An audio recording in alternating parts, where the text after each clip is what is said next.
CEAPS, Centre ésotérique des avatars philosophiques et spirituels, vous présente. Comment créer et utiliser ses propres rituels, enregistrement numéro 6. Alors, on a fini la couverture, on a fait un peu de respiration pour monter nos énergies, on pratique l'invocation pendant une dizaine de minutes à l'abbé Julio ou au Padre Pio. Alors, une question, est-ce qu'il faut invoquer des guérisseurs vivants? Bon, alors, il faut éviter parce qu'à partir de là, vous faites c'est presque de l'envoûtement. On essaye d'aller chercher de l'énergie de quelqu'un qui est vivant pour le donner à quelqu'un qui est malade. Et à partir de là, il y a des risques de choc. Parce que si la personne est plus puissante que vous, eh ben, vous risquez un choc ou qu'il ne se passe rien. Et si la personne est plus faible que vous, ça n'a aucun intérêt d'aller chercher son énergie. Donc quelqu'un qui est plus fort, si j'ai plus faible, ça sert à rien. Ah oui, parce que vous êtes plus fort. Donc ça sert à rien. Ok, mais alors si... C'est le plus fort qui donne au plus faible. Voilà, d'accord. Donc si le plus fort il va chercher l'énergie du plus faible, ça ne sert pas. Ça ne lui sert à rien puisqu'il a plus d'énergie que ça.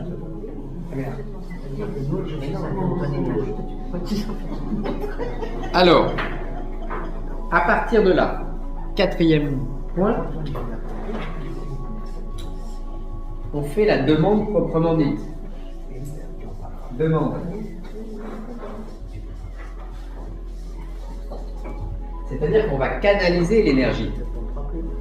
Et pour canaliser l'énergie, on va demander par exemple verbalement la guérison de la personne en question et on va, en bon magnétiseur, utiliser le geste qui est pratiqué depuis des millions d'années.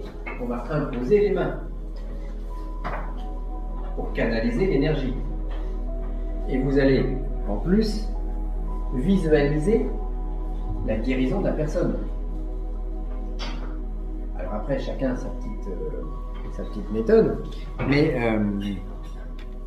vous allez visualiser intensément que la personne est guérie, en sachant qu'on ne va pas pouvoir guérir ni des cancers, ni des hépatites C, ni des sida, ni des choses, ni des bras cassés. Il faut rester dans le cadre de la médecine. Et puis il faut qu'il y ait un médecin derrière. On peut demander. Voilà, vous demandez, c'est tout. Vous guérissez pas, vous demandez. On peut avoir la guérison aussi. Voilà. En accord avec l'univers. En accord avec le médecin. En accord surtout avec l'univers. Le pharmacien, l'univers, tout ce qu'on veut. Puisque ça rapporte au laboratoire. Voilà, le laboratoire. Pas forcément d'accord, les pharmaciens. Bon. Vous vous concentrez sur ce que vous voulez obtenir de plus en plus.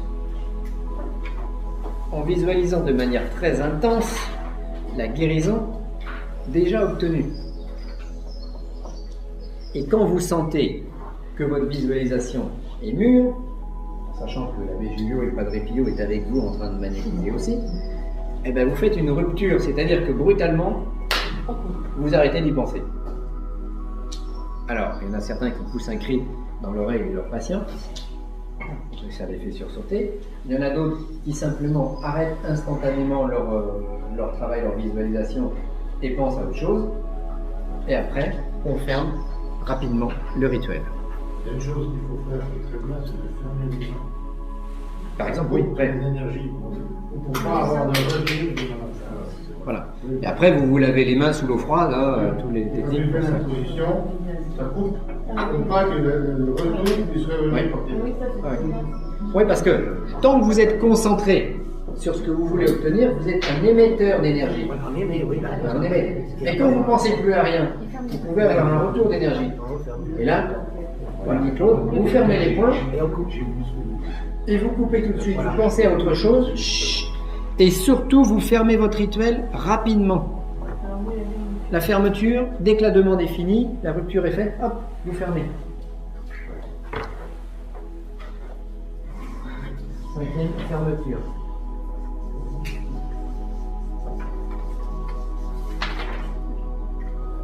Alors, comment on va faire notre fermeture? On va remercier le saint, oui. On lui dit merci. Voilà, on lui donne rendez-vous pour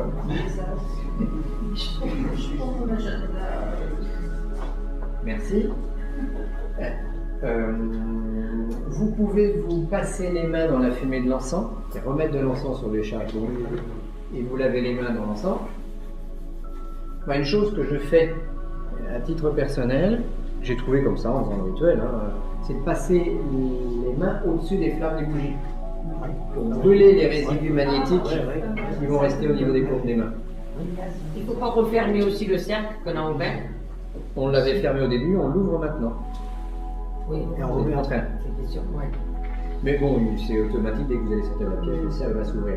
Par contre, voilà, passez les mains au-dessus dans la flamme des bougies, sans vous brûler, donc vous passez la main assez rapidement.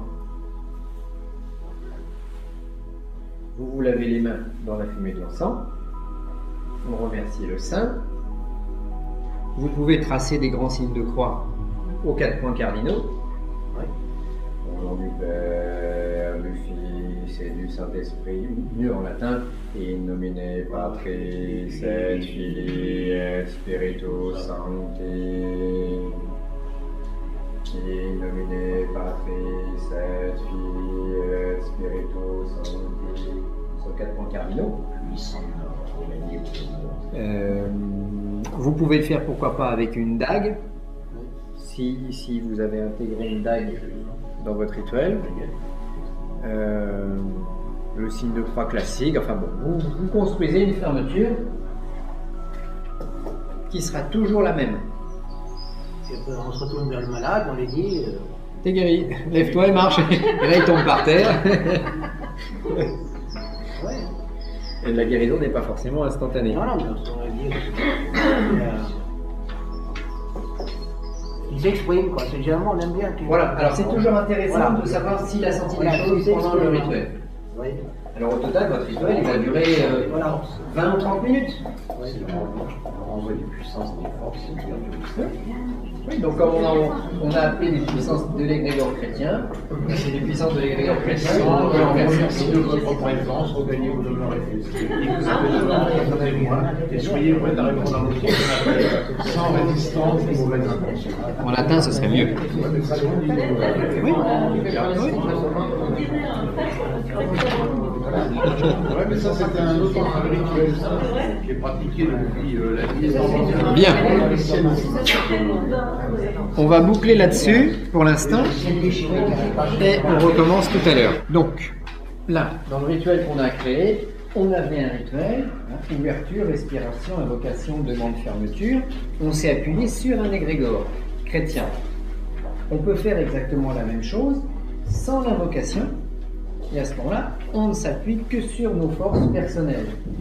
À ce moment-là, on fait une ouverture purement personnelle, des respirations pour se charger d'énergie, une demande qui sera une visualisation de l'objectif que l'on veut atteindre, et puis une fermeture. Les techniques de pensée positive, c'est presque ça. On pense positivement à ce qu'on veut atteindre, donc en fait, eux, ils ont réduit le rituel à sa plus simple expression, c'est-à-dire la demande. Et ils se demandent à eux-mêmes, en disant par exemple, mon patron m'augmente, mon patron m'augmente, mon patron m'augmente, mon patron m'augmente, et s'ils ont suffisamment de puissance, ça va fonctionner au bout d'un certain temps. Parce que c'est pareil, la neuvaine, pourquoi on la répète 9 jours? Parce qu'il faut le temps de remplir le réservoir. C'est comme un verre qu'on remplirait d'eau goutte à goutte. Une goutte, ça ne suffit pas pour avoir le résultat. Alors on met 2 gouttes, on met 3 gouttes, on met 4 gouttes, on met 15 gouttes, on met 150 gouttes. Et il y a un moment où il y a la dernière goutte qui fait déborder. C'est le moment où notre rituel a obtenu la saturation par rapport à notre demande et où on va avoir la réponse. Le problème, c'est que des fois, on se dit, en 2 rituels, ce sera terminé. Et puis, 10 ans après, on continue à pédaler et ça ne fonctionne pas parce qu'on n'a pas encore la saturation énergétique. N'oublions pas que il faut une quantité d'énergie suffisante pour obtenir la demande. C'est ça le grand jeu. Alors, comme on disait à midi, je fais un soin à quelqu'un et après, je suis fatigué pendant 3 jours. Évidemment. L'énergie est sortie de moi, donc j'ai été vampirisé par mon rituel, que ce soit une pratique d'une nature ou d'une autre. Ou alors, autre chose, j'ai obtenu la guérison, par contre je souffre, j'ai mal au foie à la place de mon patient. Là, on s'est fait un transfert, par médiumnité, des problèmes des autres. Alors, la difficulté, ça marche, mais la difficulté, c'est qu'on ne peut pas avoir beaucoup de monde tous les jours dans ces conditions-là, parce qu'on va souffrir à la place des autres. Alors, si on s'appuie sur un égrégore, on peut utiliser des textes existants ou des textes personnels, on l'a vu. On peut utiliser un égrégore actuel ou un égrégore du passé. Il y a certaines personnes qui se sont amusées, par exemple, à réveiller les anciens dieux grecs et romains. Et Dion Fortune, dans son livre La Kabbale pratique, nous dit que ça fonctionne très bien. C'est comme si on approchait une poignée d'avoine d'un cheval qui s'est enfui, et puis il revient automatiquement, comme il en a l'habitude, pour manger son avoine. Et on se fait manger la main. Et selon le dieu, on se fait manger la main. D'où la nécessité de prendre des dieux gentils, pleins d'amour, etc. Et non pas des dieux trop puissants, style Poséidon. Parce que quelqu'un qui voudrait s'amuser à pratiquer ces techniques, mettons sur Poséidon. Il faut savoir que Poséidon, à son époque, il acceptait volontiers le sacrifice d'une vierge pour apaiser sa colère. Voilà, plus maintenant. Maintenant, on ne lui donne plus à manger comme ça. Mais avant, ouais. Imaginons, on appelle Poséidon. On monte un rituel de cette nature-là, et puis on a des choses qui se passent. Au début, on va lui offrir un peu d'huile essentielle, quelques fleurs, et puis après, lui, il aimerait bien manger quelque chose d'un peu plus consistant. Donc il va demander un chat, un lapin, un poulet. Il va le demander. Il va nous inspirer que si on veut vraiment avoir la réussite de notre entreprise, il faut lui donner un peu plus que quelques fleurs. Mais parce que Poséidon, ça serait dans quelle demande? Demande, c'est symbolique. C'est un exemple. Demander un truc, des champs. Ensuite, il va vous demander, comme à l'époque, qu'on lui sacrifie un mouton blanc ou un mouton noir, ou un dromadaire, etc. Et on va grimper dans une espèce d'échelle qui va être de plus en plus mobile. C'est sûr qu'on va obtenir des choses, mais à quel prix? Et à la fin, ça finit comme certains satanistes là dont on parlait hier. Ils ont attrapé quelqu'un, ils l'ont sacrifié, torturé, etc. au nom du dieu, au nom du machin. Et parce qu'à l'époque, c'est comme ça qu'ils pratiquaient. Et attention, je réveillais les anciens dieux, parce que les anciens dieux, ils n'ont pas la même façon de penser que nous à notre époque. C'est pour ça que le christianisme a remplacé le sacrifice sanglant par le sacrifice de l'hostie et du vin, le sacrifice eucharistique. C'était pour qu'on sacrifie quand même quelque chose à la divinité ou à Dieu, mais plus du sang. Donc, voilà. Dans les cas d'autocombustion. Alors, ça n'a rien à voir. Alors, quelques exemples. Donc, au niveau des égrégores qui sont utilisables, vous avez les égrégores politiques. Vous avez les égrégores des usines Renault, par exemple. Évidemment. Puisqu'il y a des publicités qui passent à la télévision, puisqu'il y a le logo de Renault qu'on a tous en tête, parce qu'on l'a vu, revu, etc. Et ça crée une forme d'entité. On pourrait presque dire que le logo du christianisme, c'est la croix. Le logo des usines Renault, c'est le losange. Bon. Et si on faisait un rituel au losange des usines Renault, de manière à, comme disait Bernard tout à l'heure, de manière à subtiliser une partie de son énergie. Ils ont utilisé un nom de la Kabbale pour une voiture. De toute façon, on remarquera que pour les logos des voitures, très souvent, ce sont des signes ou alchimiques ou kabbalistiques. Voilà. Mercedes aussi. Mercedes, la Trinité. Voilà. Il y a souvent des idées derrière ésotériques. Opel, voilà. Opel, c'est le symbole du sel, avec un rond et puis un éclair au milieu. Peugeot, c'est le lion, etc., etc.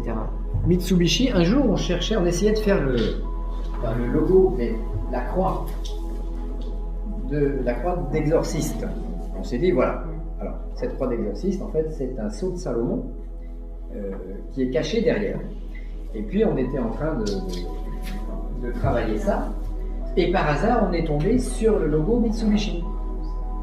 Et là, j'ai compris que le logo Mitsubishi, ils ont pris une stylisation du fils.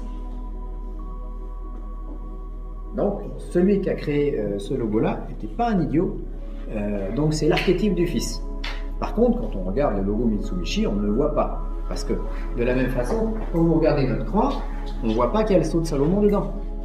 Parce qu'un logo, il ne faut pas voir la trame archétypale qui se trouve derrière. Il faut simplement voir un bel objet. Et ça influe mieux sur l'inconscient quand on ne sait pas ce qu'il y a derrière. On vous expliquera ce qu'il y a derrière la croix plus tard.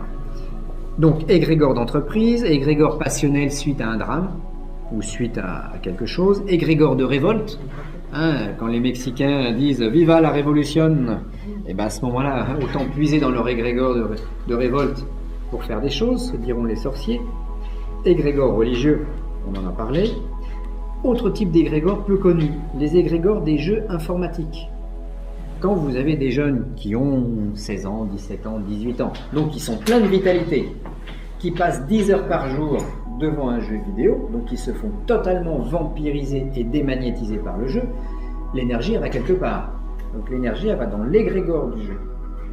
Et à ce moment-là, c'est une puissance qui finit par exister sur le plan occulte. Et plus il y a de personnes qui l'alimentent, et mieux ça fonctionne. Donc il faut gagner quelque chose, par exemple les jeux, il faut gagner quelque chose. Alors un jeu informatique, c'est un jeu... Oui, on gagne rien. On gagne rien. Il faut la monter cette énergie, là. Comment on la fait? Alors la question c'est comment gagner un jeu de hasard. Voilà.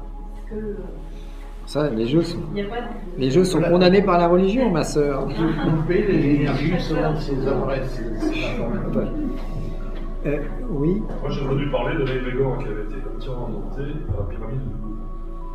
Oui, on peut dire. Alors là, je ne sais pas si c'est vraiment un égrégore, mais... Une figure géométrique qui est faite pour capter tous les visiteurs qui passent. Mais ça fait une forme de logo qui va capter, bien sûr. Tous les œuvres d'art captent le regard. Donc, quelque part, il y a un égrégore qui se trouve derrière. De côté, il n'y a personne, et de l'autre côté, il y a tout le monde. Oui. C'est comme les pyramides de Noir, ça c'est pareil. Ouais, c'est très curieux. Pourquoi pas? Par contre, je préfère un égrégore bien passionnel, si j'ai quelque chose de passionnel à faire. Parce que là, c'est un égrégore qui pompe l'énergie sans qu'on s'en rende trop compte. Égrégore sportif, Coupe du Monde, on en a parlé. Les divinités anciennes, on en a parlé. Les égrégores intellectuels, les courants de pensée, le marxisme, le stalinisme, etc., etc. Tout ça, c'est des courants de pensée, mais qui seront plus intellectuels.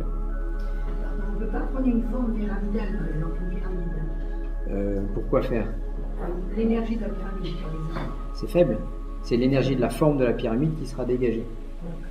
Par contre, parce que voilà, ce sera faible. Donc mettre quelque chose sous une pyramide, oui, ça dégage une faible onde de forme.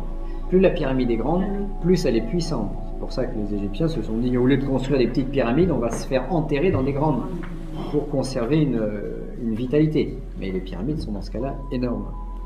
Mais il n'y a pas d'égrégore lié aux pyramides. Il y a des égrégores liés plutôt aux activités humaines. Les 4 éléments, le feu, l'air, l'eau, la terre, à ce moment-là, ça c'est plus des puissances naturelles qui existent. Un jour, quand j'étais jeune, je venais de voir un film de Bruce Lee, et puis je me disais, mais il doit y avoir une magie cachée derrière le kung-fu, le karaté, etc. Et j'avais monté un petit rituel pour capter justement l'égrégore et certaines subtilités des arts martiaux.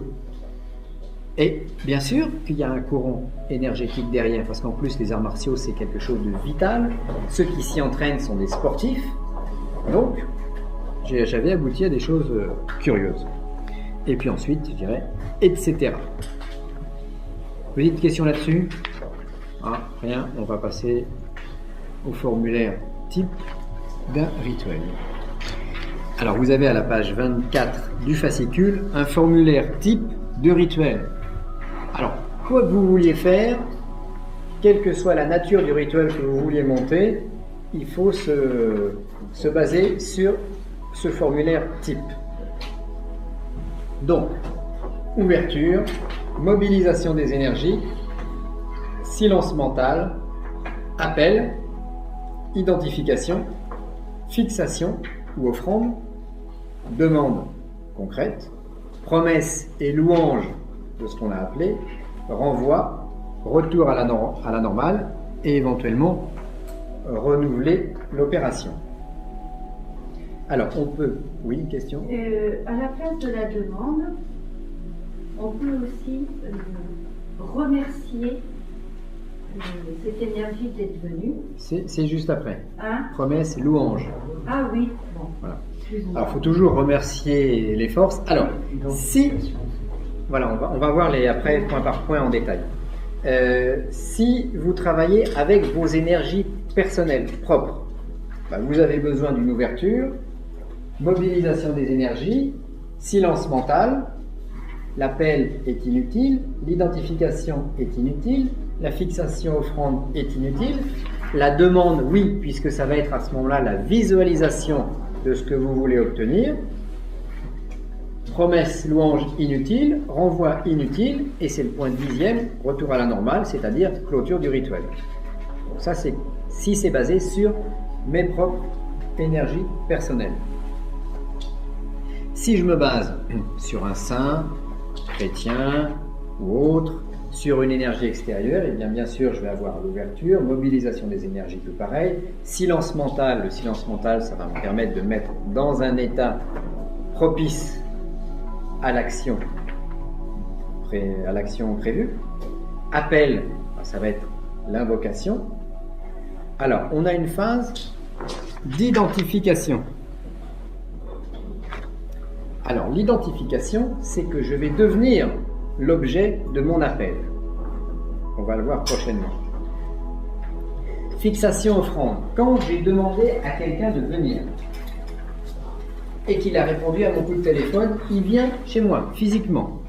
Je l'accueille, je lui ouvre ma porte. Qu'est-ce que je vais faire? En général, je lui offre à manger et à boire. Pareil pour les dieux, parce que tous ces rituels-là qui sont des bases qui nous ont été laissées par les ancêtres, par les siècles ou les millénaires passés, ont toujours fonctionné de la même façon. J'accueille un visiteur chez moi, je lui offre quelque chose à boire et à manger. Alors, le pain et le vin dans le cadre d'une messe, de la bière dans le cas de certains rituels égyptiens, du rhum et un poulet décapité dans le cas du vaudou, etc., etc. Mais on propose toujours une nourriture ou une offrande. Fixation offrande. Après, une fois que la personne en question, une fois qu'on a mangé, vous savez les dîners d'affaires, je veux faire signer quelqu'un, un chef d'entreprise, je fais un dîner d'affaires. Alors qu'est-ce que je fais? Je commence par lui offrir à manger, par le faire boire un petit peu pour qu'il soit heureux d'être avec moi. On discute de la pluie et du beau temps, et puis après je fais ma demande. C'est symbolique, cette nourriture, ou alors c'est l'odeur de la nourriture et de la boisson? Ça dépend de la divinité en question, ça dépend de l'énergie qu'on va appeler. Soit elle est symbolique, soit elle va être réelle. Offrir des fleurs en plastique, c'est une mauvaise idée. Il faut offrir quelque chose de naturel. On va revenir dans tous ces détails-là. Là, j'essaie simplement de vous faire voir le contexte général. Donc, je fais ma demande en disant, voilà, j'aimerais bien que, vous savez, vous auriez vraiment besoin d'un logo pour votre entreprise, parce que là, ça va vous donner de la puissance, ça va vous donner de la force. Donc voilà, tiens, j'ai le bon de commande dans ma poche. Vous avez votre chéquier, vous avez votre chéquier dans votre poche vous aussi, écoutez, on peut éventuellement faire ça. Et puis, après, il faut que je lui fasse une promesse quand même. Écoutez, je vous promets que je vais faire votre logo rapidement. Vous savez, habituellement, ça prend 3 mois. Et là, pour vous, on va le faire en 15 jours. De manière, je dirais, vous allez me dire, c'est du marchandage, mais de manière à amener la réalisation de ce que je veux obtenir. Et puis, je vais dire des louanges du chef d'entreprise en question. Je vais dire, vous êtes vraiment quelqu'un d'extraordinaire. Moi, je suis aux opérations depuis mon plus jeune âge et je trouve que vous êtes vraiment quelqu'un de bien, etc. J'ai utilisé la flatterie. Vous allez me dire, mais c'est pas bien ça, ce que vous êtes en train de raconter. Mais c'est dans tous les rituels chrétiens. On chante les louanges de Dieu, c'est-à-dire on le flatte pour qu'il soit plus gentil à notre égard. C'est comment on grâce? L'action de grâce, de la louange. L'action de grâce, Alors une fois que je lui ai fait ma promesse, je vous promets quoi? comme on a dit pour les neuvaines, ben, je vous promets que je vais te prier plus souvent. Hein. Alors comme dans certains psaumes, je crois que c'est le psaume 34, où on dit, ben, oh Dieu, si tu me délivres de mes ennemis, si tu les passes tous par le fil de l'épée, je chanterai tes louanges devant tout le peuple rassemblé. Alors les psaumes, comme marchandage, c'est bien. C'est le psaume 34. C'est le psaume 34, oui. C'est un psaume bien guerrier. C'est Seigneur, saisissez votre lance et votre bouclier, enferrez mes ennemis. Ah, qu'ils soient comme la poussière devant la face du vent. Alors là, c'est un psaume guerrier. Et si Dieu répond à notre appel, on va chanter ses louanges et pour toujours, on sera son dévoué serviteur. Ensuite, 9e point, après qu'on a fait notre promesse et nos louanges, renvoi. Alors c'est là où on va faire le remerciement par avance à la force. Retour à la normale. Je redescends mes vibrations parce que si je sors de mon rituel trop rapidement, que je reprends ma voiture, je risque d'avoir un accident parce que je vais être quand même dans un état un petit peu particulier. Donc, retour à la normale et ensuite, 11e point, renouveler l'opération. Alors, est-ce qu'il y a quelques questions sur le principe avant que nous abordions les détails du formulaire? Ça va? Vous êtes d'accord? Hein? Et vous verrez que quel que soit le rituel que vous utilisiez, cette grille s'adapte quasiment partout. Oui. Combien de temps dure un rituel? Oui, adapté comme ça. Faut pas que ça dure trop longtemps parce qu'après on s'épuise. Ouais. Donc vous avez des rituels qui peuvent durer 30 minutes. Je pense que 30 minutes c'est le minimum. Et au niveau des messes, vous avez des messes qui peuvent durer jusqu'à 2 heures. C'est un maximum. Parce qu'après on va s'épuiser. Si le rituel dure trop longtemps, on va plus vraiment être très efficace. C'est comme un combat. En karaté, on considère la devise suivante: un coup, une vie. C'est-à-dire le karatéka, il ne se bat pas pendant 3 heures avec son ennemi en tournant autour, en lui donnant des petits coups. Etc.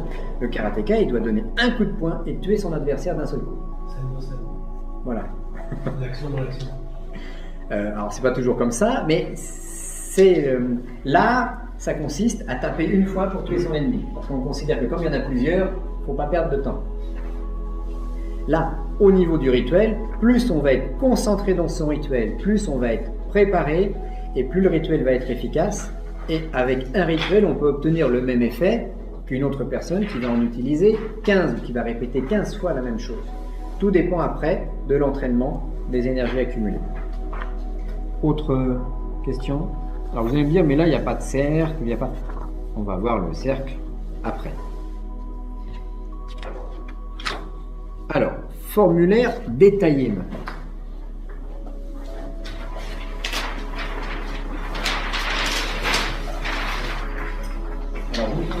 Alors la feuille que je vous ai distribuée, vous l'avez dans votre fascicule. Vous pouvez donc éventuellement noter sur la feuille en question pour chaque élément en quoi ça va pouvoir consister. Alors l'ouverture. L'ouverture, ça va être un peu laissé.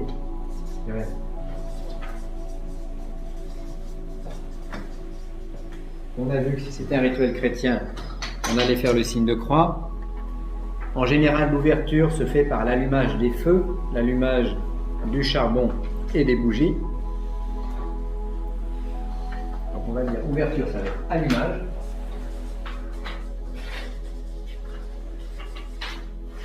Et il est très bon de commencer un rituel par un exorcisme.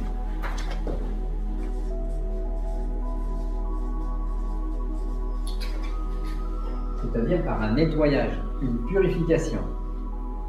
C'est pour ça qu'il y a beaucoup de rituels qui commencent par des ablutions. On prend un bain d'eau froide et on s'immerge totalement. Ouais, dans l'eau froide, surtout l'hiver. Donc, nettoyage.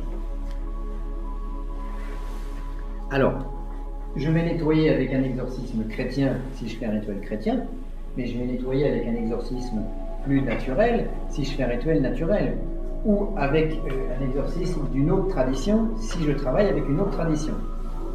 Mais, ouverture, un exorcisme. Mobilisation des énergies. C'est ce qu'on a vu. Voilà. Énergie. Ça, comme on l'a déjà étudié, c'est pour me mettre en forme, pour que je sois dynamique. On pourrait très bien imaginer qu'on fasse une respiration avec une plaque de fer et une boule de plomb. Ça rajoute une demi-heure au rite en question, mais ce serait sans doute très efficace, à moins qu'on ait fait notre respiration avant.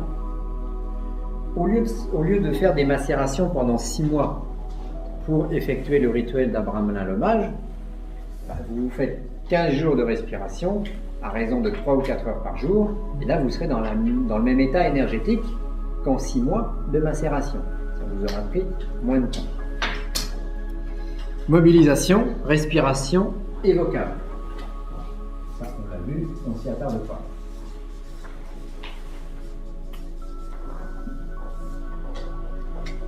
Mettez-vous en colère. Soyez bien déterminé dans votre demande.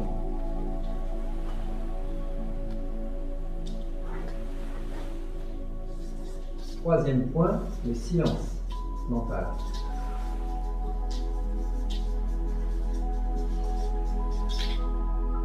Silence mental.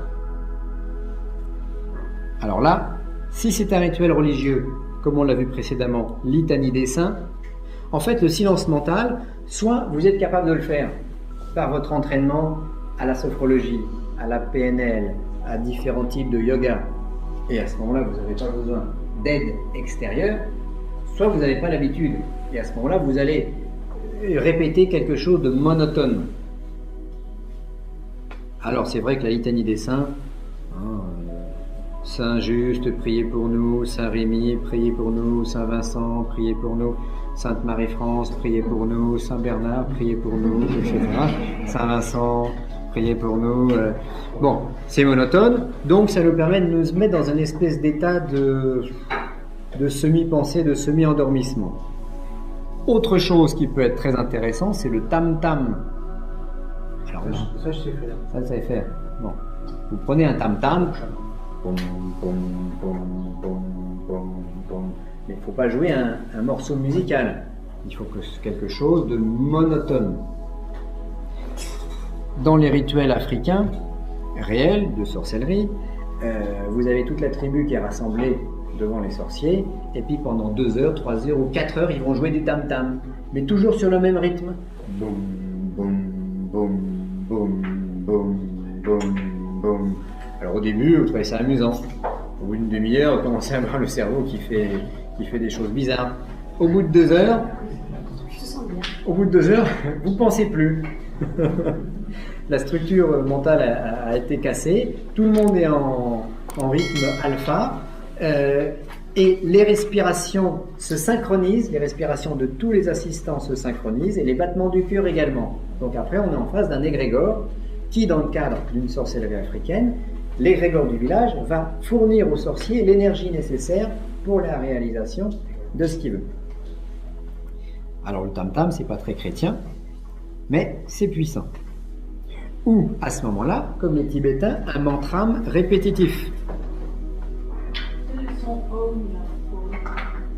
Oh. C'est un mantra. Moi, c'est un mantram. Om Mani Padme, Om Mani Padme, Om Mani Padme, Om Mani Parce Padme. que om, c'est le nom de Dieu. Alors, Mais après, pour les oui. Comme les esprits occidentaux, il y a Oui. Alors, bonne question, parce que bon, les esprits occidentaux, Mani Padme Hum, le Padre Pio, il va pas forcément trouver ça tout à fait à son goût. Il va venir quand même, s'il est gentil avec vous. Il vaudrait mieux, par exemple, dire autre chose. Alléluia, Alléluia.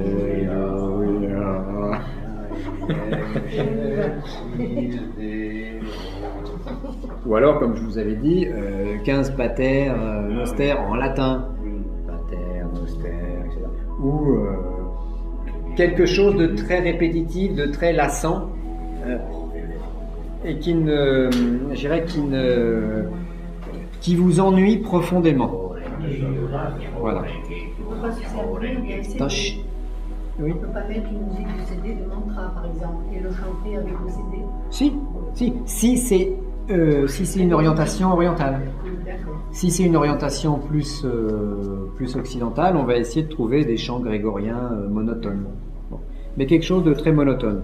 Donc mantram répétitif, et vous pouvez vous inventer votre propre mantram. Voilà. Qui n'appartient à aucune tradition, qui appartient à vous-même. Ensuite, quand vous êtes dans cet état de semi-auto-hypnose, vous allez procéder à l'appel.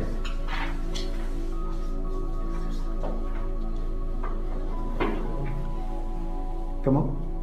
Non.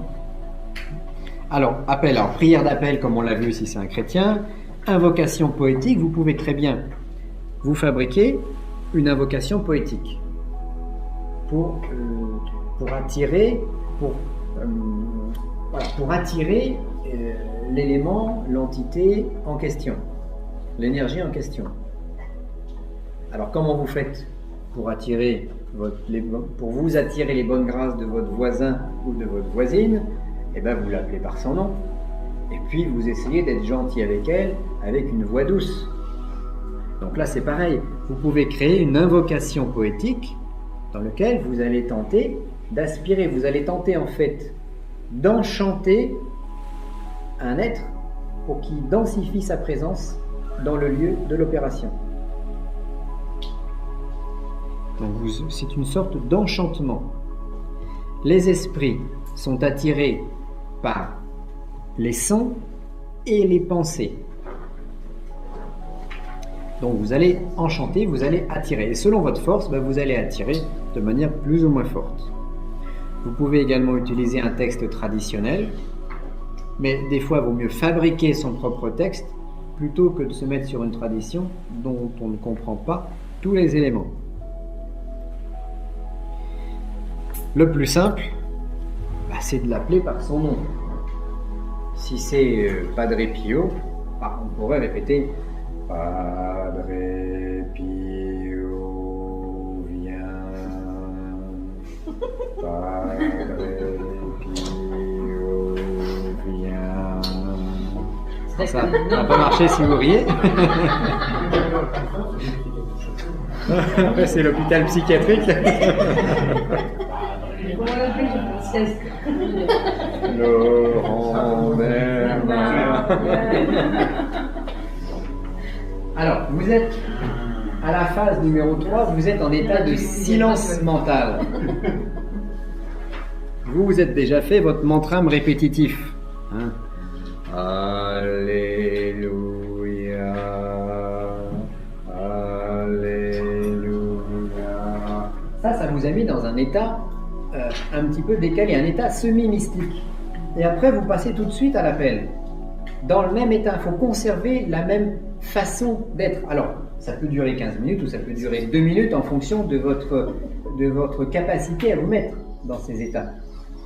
Donc, vous faites l'appel. Moi, je ferai plutôt l'appel sur un ton monocorde, en visualisant, bien sûr, l'être appelé ou l'énergie appelée.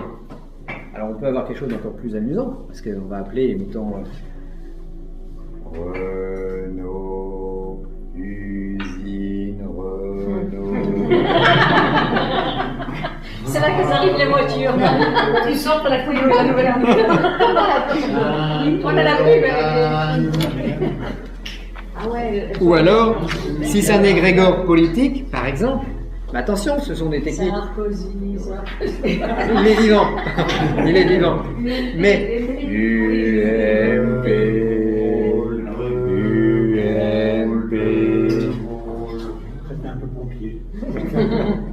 Bon, si vous êtes dans l'état, ça va fonctionner.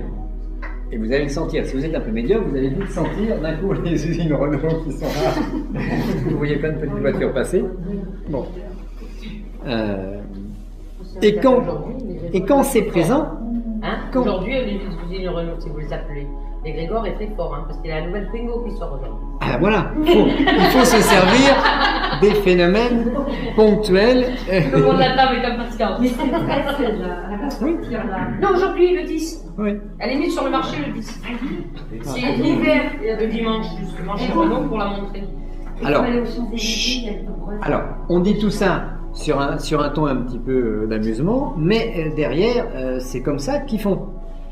Quand ils veulent essayer de faire passer un homme ou une femme politique au niveau du gouvernement pour les élections, c'est comme ça qu'ils vont pratiquer. Pas avec les mêmes égrégores, bien sûr, pas avec des égrégores religieux, mais ils vont fonctionner comme ça. Après, ils montent le rituel sur mesure. Donc, pour la Twingo, pour... qu'est-ce qu'on avait comme Zidane? Bon, l'exemple de Zidane, pour lequel tout le monde s'enflammait. Ben, alors là, il y a Zidane, l'homme, et il y a l'égrégore Zidane qui se trouve autour. Quand on fait une invocation à Zidane, ou au football en général, on fait une invocation sur l'égrégore qu'il y a autour, pas sur la personne. Mais l'idée, c'est de détourner une partie de l'énergie et de l'avoir, cette énergie présente. Alors, dans l'appel, vous allez visualiser l'objet de l'appel, vous allez dire son nom, et ensuite, vous allez procéder à un élément très particulier. Identification.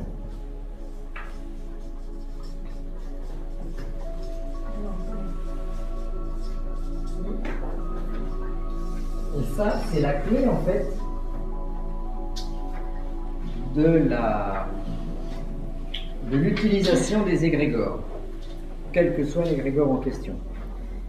L'identification, c'est que jusqu'à présent, on s'est considéré comme étant extérieur à l'être appelé, que ce soit le Padre Pio, que ce soit un saint, que ce soit un égrégore, etc. On est extérieur. À partir de là, mais on est déjà dans un état mental un peu bizarre, un peu décalé, un peu dédoublé. À partir de là, on va essayer de s'identifier, c'est-à-dire de devenir l'objet de l'invocation. Exactement comme le yogi qui médite sur un objet, sur un mandala, doit devenir le mandala au bout d'un certain temps. Et ensuite, c'est en tant que mandala qui va agir. Donc il n'y a plus de séparation entre l'objet de la méditation et le méditant. Alors d'où quand même la nécessité de chercher des égrégores ou des forces qui sont positives et spirituelles. Parce que si vous essayez de vous identifier par exemple à Belzébu, à Chatan, à Luciféré, à des choses comme ça, vous allez vous trouver avec non pas la réalité métaphysique qui se trouve derrière ces noms, mais avec l'égrégore de ce que croient les hommes. Et là, vous allez vous retrouver englué dans des toiles dont il sera difficile d'échapper après. C'est pour ça que vaut mieux penser à l'abbé Giulio, vaut mieux penser au Padre Pio, vaut mieux penser à des forces hautement spirituelles. Vous allez donc devenir l'objet de l'appel. Donc vous visualisez l'image de ce que vous appelez, ou son logo. Vous allez poser votre attention. Vous commencez par visualiser. Par exemple, j'ai un petit bonhomme d'acupuncture. Imaginons que ça représente le dieu des acupuncteurs. C'est ce qui me sert de support. Alors, j'ai fait un coup de tam-tam ou j'ai fait mon mantram. Alors moi, mon mantram que j'aime bien, c'est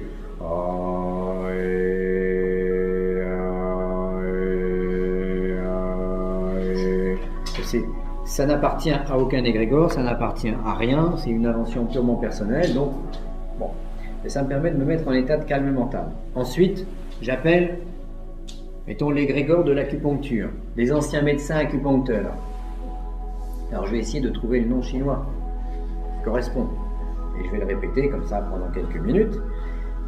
Ensuite, qu'est-ce que je fais? Donc, je visualise l'image du petit bonhomme d'acupuncture, si je me sers de cette image comme support. Je pose mon attention dessus, tout en continuant à faire mon appel. Je pose mon attention sans penser à rien, en conservant cet état de vide intérieur. Parce que Si je suis vide intérieurement, je vais pouvoir être rempli par autre chose. Si je suis plein de moi-même, jamais je ne pourrai remplacer ce qu'il y a par autre chose. Donc le système ne fonctionnera pas. Et à un moment, eh bien, je ne fais plus de différence entre moi et l'objet de la visualisation ou de la méditation. Bon, alors ça, seuls ceux qui ont travaillé ces domaines-là ou qui ont fait ce type d'expérience peuvent, je dirais, le percevoir sur un plan plus réel, plus d'expérience vécue. Donc il faut essayer, et quand on essaye, au bout d'un moment, on y arrive. Donc je suis l'objet de mon appel. À ce moment-là, je vais pratiquer la fixation. Identification, 6, fixation.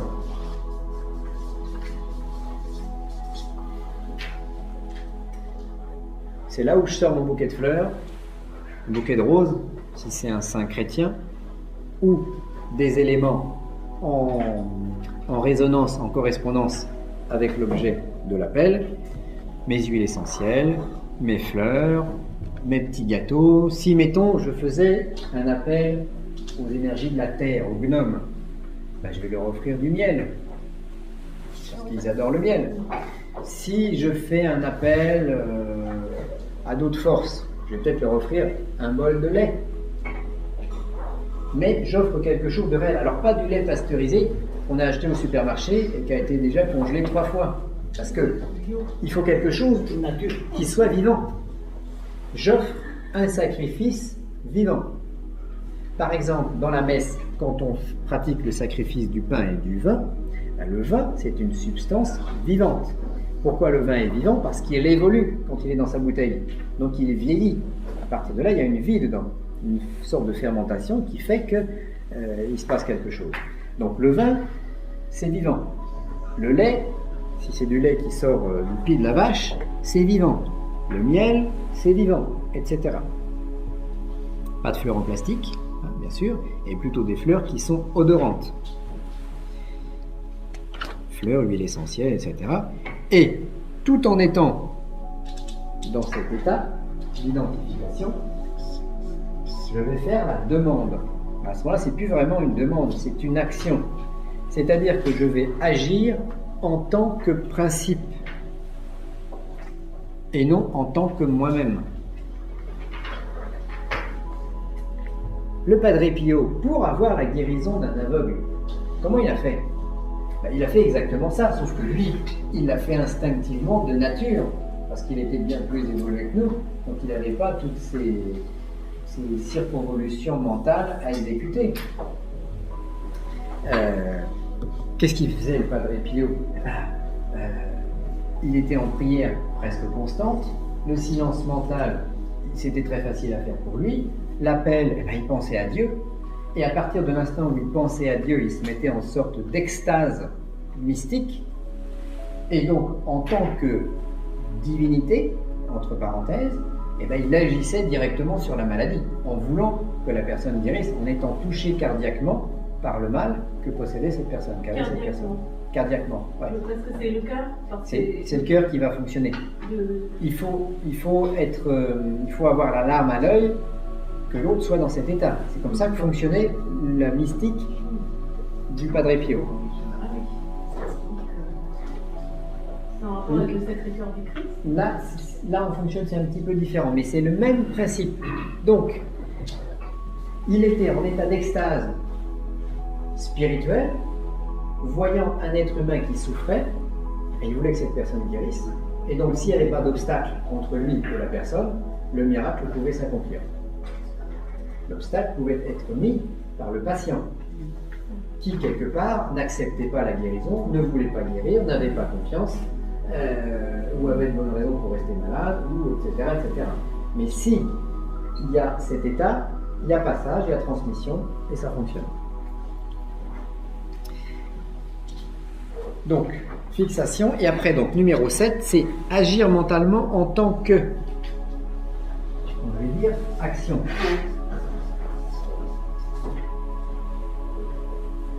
Donc, je suis devenu mon petit bonhomme d'acupuncture, je suis devenu l'acupuncture sur un plan général, Et là, eh ben, je veux que Bernadette soit délivrée des démons qui font du boulot, qui l'obsèdent. Qu'est-ce que t'en sais s'il y a du boulot là-bas? C'est une sainte femme. Ah non, je suis pas simple, mais enfin. Ah, pas loin, pas loin. Tu te rapproches du Seigneur. Bernadette Non, dans sa pas pour vie. l'instant, j'ai encore pas besoin. Donc, Faut attendre du Monseigneur. voilà. Donc, j'agis un petit peu comme, vous savez, si vous avez vu ces films sur les dieux de l'Olympe, ils ont un échiquier, il y a Ulysse qui est dans un coin sur un bateau et tout, et puis d'un coup, il y a Héra, elle arrive, et puis paf, elle met un coup, elle casse le bateau d'Ulysse sur son échiquier. Voilà. Et puis là, Ulysse, il est dans son bateau, puis d'un coup, il y a un gros rocher, boum, et il coule. Il est obligé de partir à la nage sur l'île la plus proche. Ça lui fait les muscles. Ça lui fait les muscles. Les gars- Donc, Vous peut-être fait des rituels de magie qui se font sur maquette. comment? Il y a des rituels de magie qui se font sur maquette pour le feu à des fronts. Oui, par exemple. Bah oui. Il faut qu'il y ait le support, et à ce moment-là, le mage ou le sorcier va s'identifier au principe du feu pour essayer de mettre le feu physiquement parlant. Donc là, par exemple, on mettra quoi? Une flamme? Si on veut mettre le feu chez le voisin, je sais On pas. va mettre la maquette et une flamme. Alors à ce moment-là, voilà, si on voulait densifier le principe du feu, eh ben, on va à la place d'une statue ou d'une photo utiliser un petit feu. Une flamme de bougie serait peut-être un peu léger, mais un feu, une flamme qui va focaliser. Par contre, attention, si on voulait densifier le principe du feu chez nous, on peut aussi mettre le feu à notre appartement. Et voilà, plus rien. C'est pour ça que là, c'est... Doublé par l'élément air. Mais là, c'est parce qu'on. Alors, s'il y a de l'air, alors. Arrivé avec un rituel. Ça vous est déjà arrivé aussi, Le premier voilà. rituel que j'ai fait, j'ai Je eu m'en vais. Ah bon? Donc j'ai dit, je touche plus. Voilà. J'ai cramé une pièce dans un cabinet de voyance la nuit parce que j'ai invoqué Lucifer. Voilà. Alors bon, peut-être qu'il fallait pas. Voilà. Bon, et il peut y avoir des dérapages. C'est pour ça, c'est d'où la nécessité de prendre un saint gentil. Éviter Saint Patrick. Saint Patrick, il est bien, il est puissant, il est viril. Un jour, Saint Patrick, il voulait... on lui avait donné comme mission d'évangéliser l'Irlande. Dans l'Irlande, il y avait des païens, des chefs de tribus, des assassins. Bon, et les Irlandais, ils avaient leur dieu païen. Voilà, et ils ne voulaient pas. Et un jour, ils se trouvent face à une armée de païens, et le chef, il arrive, un gros barbu avec des cornes sur son chapeau, une grosse épée, et il lui dit, mais tu veux que je me christianise, tu veux que je adhère au christianisme? Eh ben tiens, fais un miracle, puisque toi, t'es saint. Et là, Saint Patrick, il prend sa crosse d'évêque, qui était bien pointue, et lui enfonce dans le pied. Ah, oh, t'as un trou dans le pied, alors évidemment, tous les gardes du corps du chef de guerre sont prêts à trucider Saint Patrick, puis Saint Patrick, il leur dit, attendez, maintenant je lui fais un trou dans le pied, je vais le guérir. Le boucher. Il met ses mains et il guérit le chef de guerre. Et c'est comme ça qu'il a commencé à évangéliser l'Irlande. Donc ça veut dire que c'était un saint qui était assez puissant, assez guerrier. C'est pareil, ce saint-là, d'après la légende, jeûnait contre Dieu. Parce que quand Dieu ne lui accordait pas la faveur que lui, il demandait, il faisait un jeûne contre Dieu. Voilà, il affamait Dieu et il disait, il s'affamait en disant, bah voilà, si tu fais pas le miracle, je meurs, tant pis pour toi.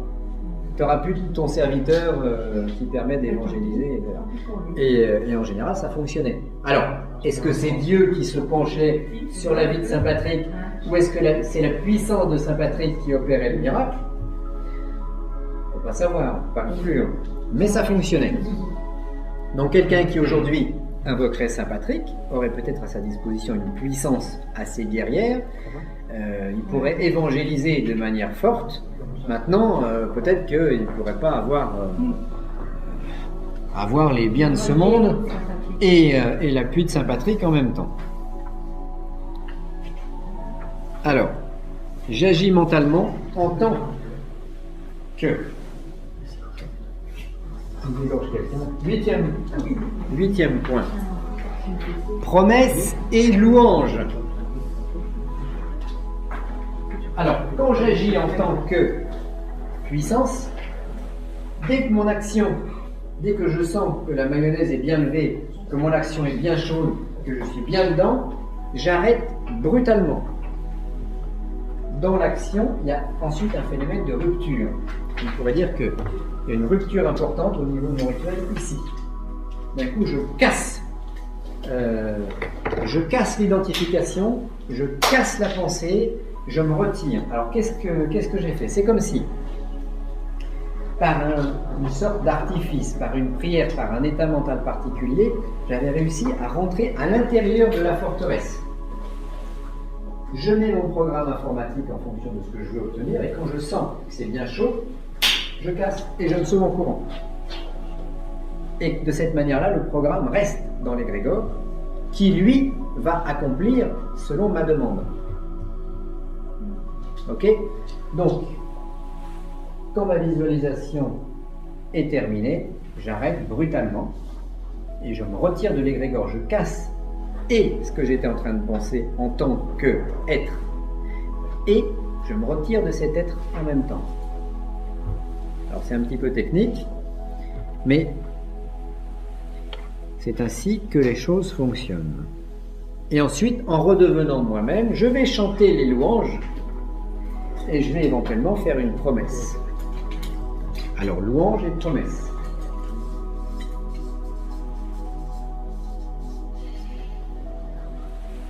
D'ailleurs, c'est marrant, louange. Je loue les anges.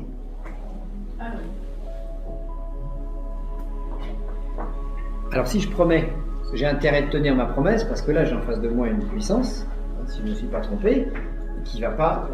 J'ai un échange avec cette puissance, il ne va pas y avoir de cadeau. C'est comme ça, parce que j'ai en quelque sorte rusé de manière à prendre la chose de l'intérieur. C'est comme un virus informatique. Je suis rentré dans le grand ordinateur général, j'ai bidouillé quelques fils et je repars. Bon, si je fais une promesse, il faut que je la tienne. C'est exactement ça. Alors, je suis rentré dans quoi? Est-ce que je suis rentré dans l'inconscient collectif? Est-ce que je suis rentré dans mon propre inconscient? Est-ce que je suis rentré dans l'inconscient d'une religion? Est-ce que je suis rentré dans l'inconscient d'une entreprise, d'un égrégore politique ou autre? Enfin, j'ai été dedans. J'ai créé une sorte de court-circuit qui est utile pour moi, et ensuite je ressors. Je chante les louanges. Alors là, les louanges, c'est simple. Oh, toi, Padre Pio, merci d'avoir accédé à ma requête, merci d'avoir été présent. Alors si vous vous sentez les présents, bien sûr, vous en profitez pour les remercier, pour les louer de leurs bienfaits à votre égard, de manière très, très servile, je dirais.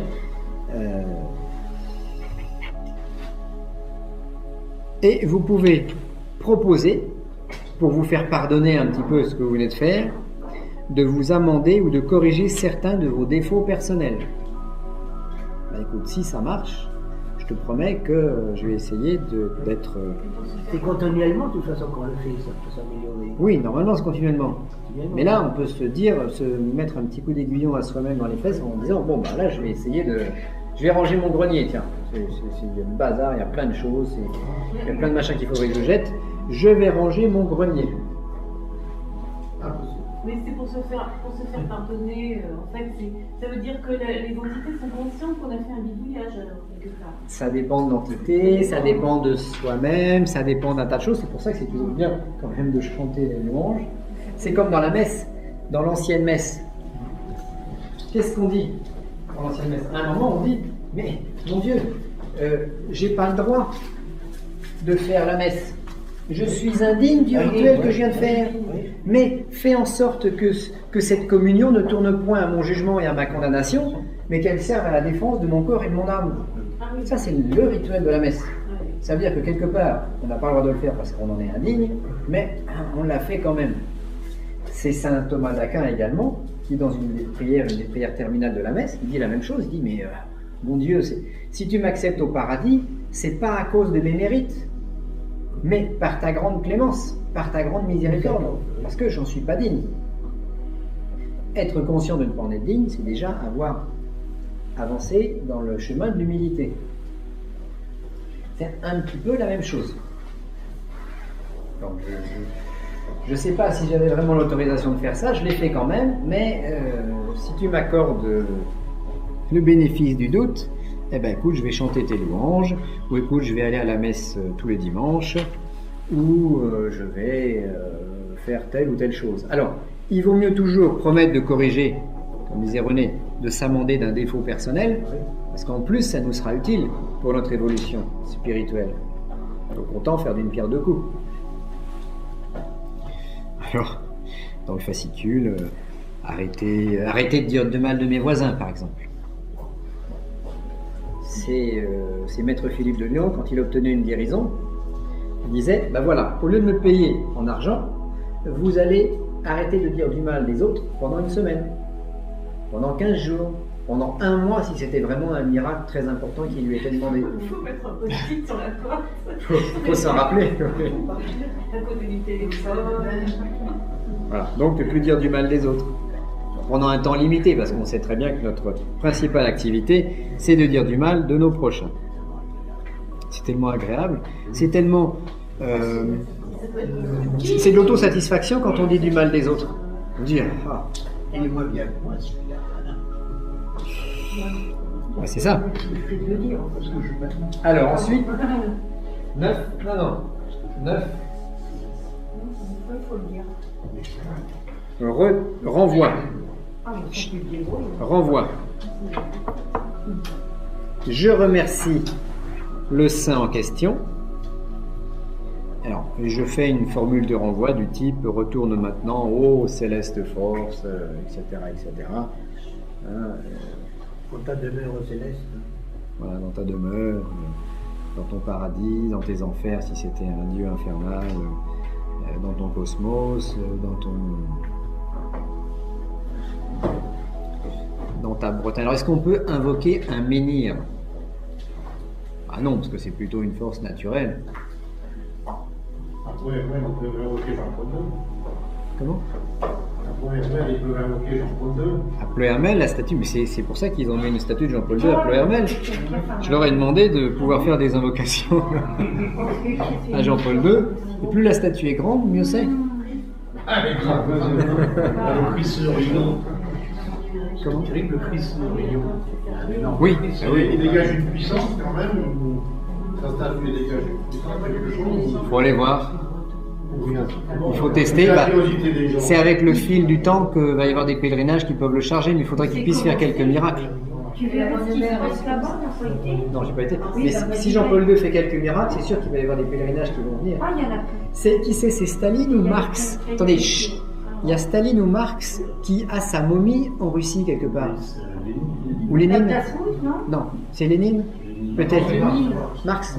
Je sais pas, mais il y en a un des trois qui a été momifié et qui sert de lieu de pèlerinage. Voilà. Et parce que donc c'est un courant de pensée qui a le souchage de son égrégore en cet endroit. Donc c'est un égrégore utilisable quand? Comme le mausolée d'Enclos. Quand? Comme le mausolée d'Enclos, là. Comme le mausolée, bien sûr, oui. Il y a des lieux de culte, Le mont etc. Où est Mitterrand? Hein? La montagne où est Mitterrand. Ah oui. Il y avait une montagne qui est Solutré, oui. Alors c'est quoi ça? Oh, j'en sais rien, il était brouillé avec son C'est le souchage de l'égrégore Mitterrand, qui existe.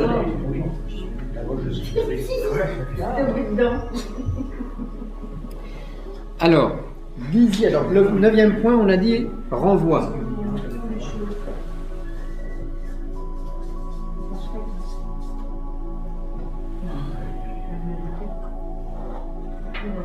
Renvoi. 10e point, retour à la normale. Bon, après, il va falloir le temps, parce que surtout s'il y a eu des présences qui sont bien densifiées avec le rituel, eh ben, retour à la normale, vous restez quelques minutes silencieux afin de revenir doucement à la vie profane. Et vous laissez les énergies de l'égrégore en paix œuvrer à la réalisation de votre vœu. C'est-à-dire votre vœu, vous l'oubliez, vous n'y pensez plus. Vous avez fait votre travail de votre côté et c'est terminé. une relaxation. Donc sorte de relaxation et puis après vous laissez la pièce au calme Hein, vous vous amusez pas à allumer directement la télévision, à mettre la sono à fond, parce que là vous allez avoir des vibrations discordantes. Donc il vaut mieux aller se reposer un petit peu, sortir de chez soi, aller faire quelques courses, repartir tranquillement. Les entités, elles partent plus vite qu'elles ne viennent. Les entités, ça dépend desquelles. Il y en a qui s'installent. Il y en a qui veulent plus repartir. D'où la nécessité de bien choisir.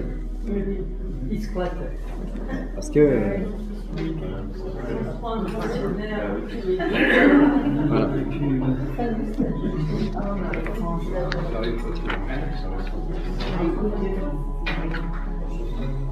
Alors, après, éventuellement, renouveler l'opération.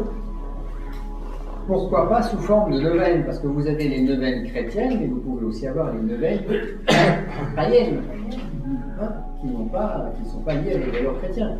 Pourquoi? Parce que le chiffre 9 a une certaine puissance occulte derrière lui, et répéter un rituel 9 jours, c'est le répéter 3 fois de suite.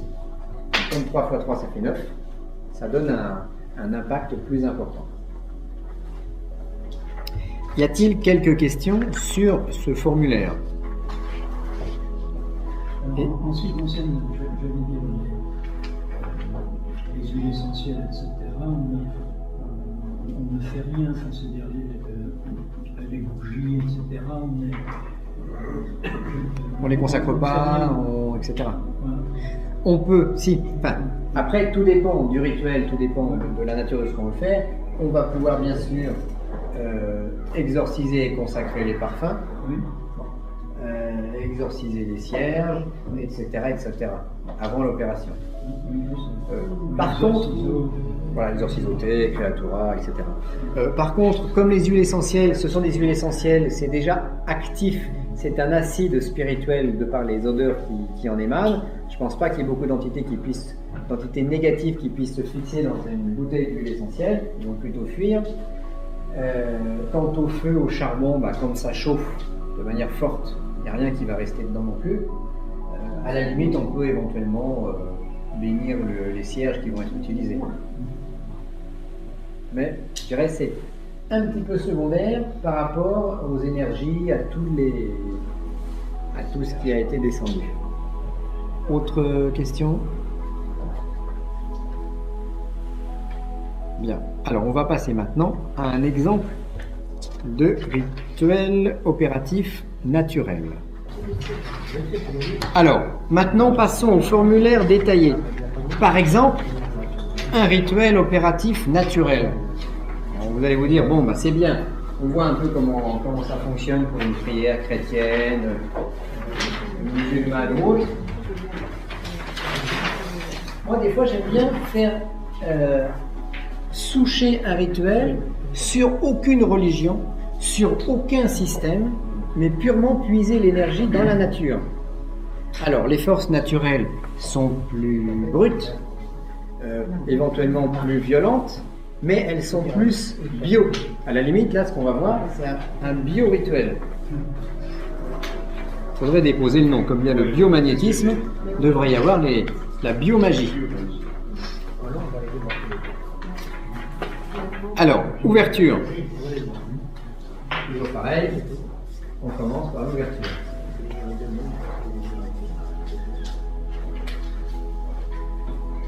Alors, si je travaille avec des forces naturelles, j'ai intérêt à tracer un cercle autour de moi. Parce que là, c'est plus un saint qui aime les êtres humains qui va venir, qui va se déplacer. Ce sont des forces plus instinctives. C'est comme quand je vais dans la forêt. Si je vais dans la forêt amazonienne ou si je vais dans la forêt africaine, mon guide, il va emmener avec lui un fusil au cas où on se fasse attaquer par une bête. Là, le cercle est utilisé de la même façon. Au cas où la force qui vient soit un peu incanalisée et un peu violente, on va préférer cercler le lieu de l'opération. Alors, le cercle peut se faire à l'aide des 4 éléments. Vous faites le tour. Alors, où va-t-on opérer ce type de rituel pour avoir le plus de chances que ça fonctionne? à l'extérieur, dans son jardin. Ou dans la forêt. Dans la forêt. Dans un endroit tranquille, surtout. Dans un endroit tranquille. Parce qu'on va nous arrêter. Au niveau forêt, On va se faire arrêter par les à Paris, Forêt, tu dis? au niveau forêt, spécification là. Alors, est-ce qu'il y a une clairière? Une clairière naturelle est très bonne dans une forêt. Alors, on va éviter les sapins ou les pins si on travaille dans une forêt. Parce que ce sont des épineux et ce sont des arbres qui sont quand même assez austères. Donc, on risque d'avoir des forces assez... Oui, une forêt de Par contre, peupliers. s'il vous plaît, je préfère, mais j'ai une ligne électrique qui passe dans ce point. Alors, il ne faut pas faire maintenant le rituel sous une ligne à haute tension. Moi, j'ai une vente, vous avez haute tension. Mais elle est au-dessus ou elle est à 200 mètres? Par contre, si je le fais dans la carrière, tu as. Ouais. Donc, vous ne voulez pas le faire dans la clairière. Elle traverse le terrain, le terrain traverse le terrain. Ouais, je comprends. Vous faites, voilà, Moi, ce que je veux intervenir, c'est louer une chapelle. trouvez le lieu au mieux. Alors, pourquoi pas... Si on peut écouter du voisin avec, ça serait bien. Chut, attendez, vous parlez tous ensemble, je n'entends pas. Vas-y, Claude. Tu peux faire électrocuter des voisins avec, ça serait bien. C'est des mauvaises pensées. Bon, Personne peut, les voisins. alors, si vous êtes dans la nature, vous allez tracer un sillon. Alors c'est simple, vous prenez, comme les anciens magiciens, une corde, vous plantez un piquet au centre, vous prenez une corde qui fait 3 mètres de diamètre, 3 mètres, hein, vous allez faire un cercle de 6 mètres de diamètre, et puis vous tracez une tranchée tout autour, votre couteau au bout de votre ficelle. Et dans cette tranchée, vous allez mettre un mélange, par exemple, de charbon de bois et de gros sel. Du gros sel, du charbon de bois. Alors il ne faut pas en mettre 3 grains, il faut quand même que le cercle soit vraiment délimité. Alors attention, quand vous faites votre cercle, vous ne le fermez pas, de manière à laisser une porte pour pouvoir entrer et sortir avant l'opération. Parce que sinon, qu'est-ce qui se passe? Bah sinon, vous serez obligé de traverser le cercle en passant par-dessus, et là vous l'ouvrez. Et donc si par exemple, j'ai tracé mon cercle, bon, je suis dedans, je dis mince, j'ai oublié les bougies. Ah oui. Je sors, boum, je passe dessus, je prends mes bougies, je reviens, j'ai ouvert une porte, j'ai ouvert une brèche dans ma muraille, et à ce moment-là, voilà, les forces peuvent passer par là. Mais si on laisse une ouverture. Donc en général, on laisse une ouverture pour passer, et cette ouverture, on la ferme au dernier moment. Quand on est sûr de. Quand on est sûr que tout... Voilà. On peut le faire sans matière. C'est mieux de le concrétiser avec une matière.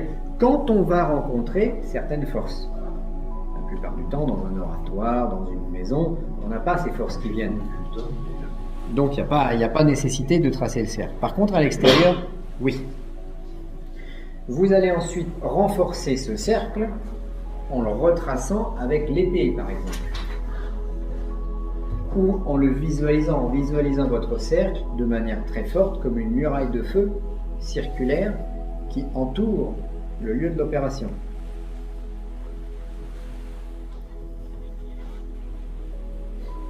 À partir de là, allumage des feux, charbon et bougies. Alors faites attention si vous travaillez en forêt de ne pas mettre le feu à la forêt. Ayez un extincteur, demandez aux gendarmes si vous avez l'autorisation d'allumer des bougies à la pleine lune. Il n'y a plus de discrétion là. Hein. Il n'y a plus de discrétion, puis il y aura des amateurs. Les mauvais esprits ne peuvent pas rentrer dans le cercle. Donc, quoi que ce soit que vous voyez, ça ne peut pas rentrer dans le cercle. Parce qu'à l'époque, les démons, ils se manifestaient sous la forme d'un taureau furieux qui charge. C'est l'histoire de Papus, il était avec un apprenti. Dans la croisée des chemins, ils commencent à faire leur cercle magique, etc. Les esprits commencent à arriver de partout. Puis d'un coup, ils voient un taureau furieux qui est un peu plus loin, qui commence à gratter le sol avec son sabot, hop, qui baisse la tête et commence à foncer. Évidemment, l'apprenti dit faut partir en courant. Ah, il se précipite pour partir, et puis là, l'opérateur l'attrape par le col et le maintient en lui disant non, c'est une vision. C'est pas un taureau réel. Enfin, faites quand même attention de ne pas être dans un élevage de bovins, parce que ça pourrait être réel. Et puis bon, ça c'est les évocations du 19e qu'on ne pratique plus à notre époque. Ensuite, purification au camphre. Alors là, le camphre, c'est une huile, soit sous forme d'huile essentielle, soit sous forme de tablette, soit sous forme de poudre camphre naturel, de manière à bien purifier. Alors quand on fait un rituel à l'extérieur, des parfums, il faut en mettre. Donc vous pouvez avoir 3 charbons qui brûlent, et puis sur vos 3 charbons, vous mettez le paquet. Donc ça va servir d'ouverture. Et comme nous sommes dans la nature, il n'y a pas besoin de faire des prières d'ouverture ou de faire des psaumes. Dès l'instant où vous allez mettre vos bougies, vos cierges, où vous allez tracer votre cercle, où vous allez purifier avec le camphre, ça va attirer un certain nombre d'entités qui vont venir voir ce qui se passe. Ils se disent, tiens, enfin, il y a quelqu'un qui vient faire quelque chose et qui s'intéresse à nous.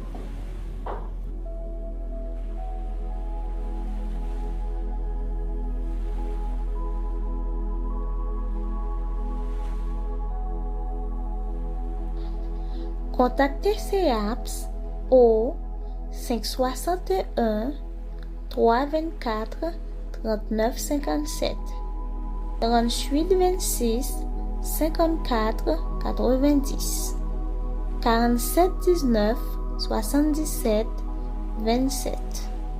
Email ceaps centre@commercial@gmail.com.